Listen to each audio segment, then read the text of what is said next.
You have the money, you have the plan, and you think you're ready. But they haven't even looked at your money yet. Before they consider you, you need to scrub toilets for free. And that's just to get considered. You want to buy a franchise, but the price depends on where you open it. In the United States, opening a location costs between $1.5 and $2.5 million on average.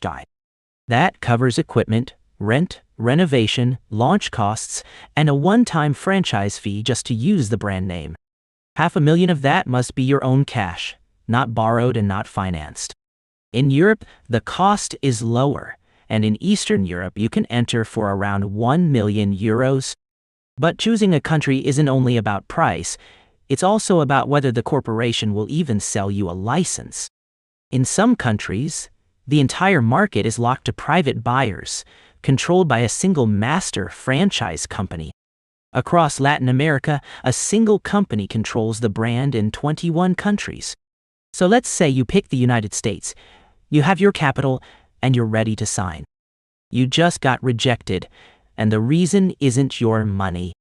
Unlike most franchise chains, this corporation doesn't sell you a contract just because you can pay for it.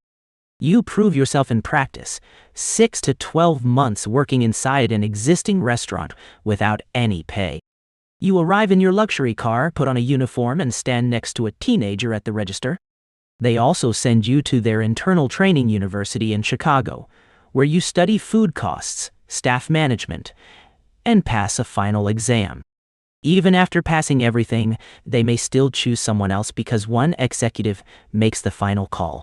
If this sounds impossible, meet Rajan Patel, who arrived from a small village in India with no money, no contacts, and limited English. Rajan started as a minimum wage cashier on night shifts in a small restaurant in Massachusetts. Over 32 years, he climbed from cashier to shift leader, then manager, then regional supervisor, step by step. If you enjoy this content and want to understand how the biggest business systems in the world really work, hit like and subscribe right now. Drop a comment below. Would you go through a year of unpaid work for a chance to own a business empire like Rajan's? And while you're thinking about it, here's where it gets darker. In 2015, nearly 60 years old, Rajan finally bought his first 2 locations, including the same restaurant where he had started. Today, Rajan and his sons own 19 locations, and they are not stopping there. If you're not ready for Rajan's path, you can still buy an existing restaurant from a franchisee who wants out. Right now, there are more owners looking to exit than at any point in decades. And the reason for that starts with a single email. The corporation raised technology fees, cut subsidies, and added new mandatory payments totaling $12,000 per restaurant per year.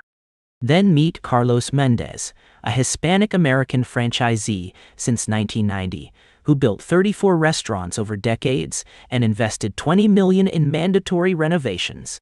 After the renovations, the corporation refused to renew his contracts and offered to buy him out well below market value.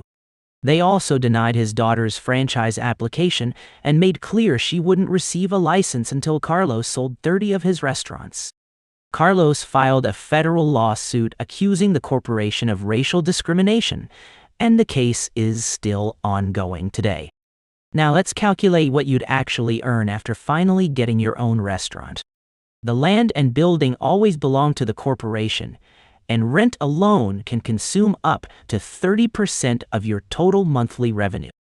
Add royalties, marketing fees, and technology payments, and the corporation quietly takes about 20% of everything your restaurant earns.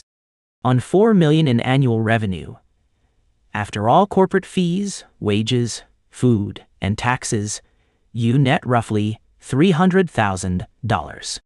To recover your initial investment, you need 6 to 7 years of daily honest work, with no guarantees that your contract gets renewed. And here's the part that should make you genuinely stop and think before signing anything.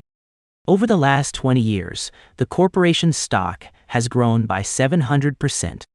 $2 million invested in stock instead of a restaurant 20 years ago would be worth $16 million today, with no unpaid shifts, no training university, and no toilets to scrub.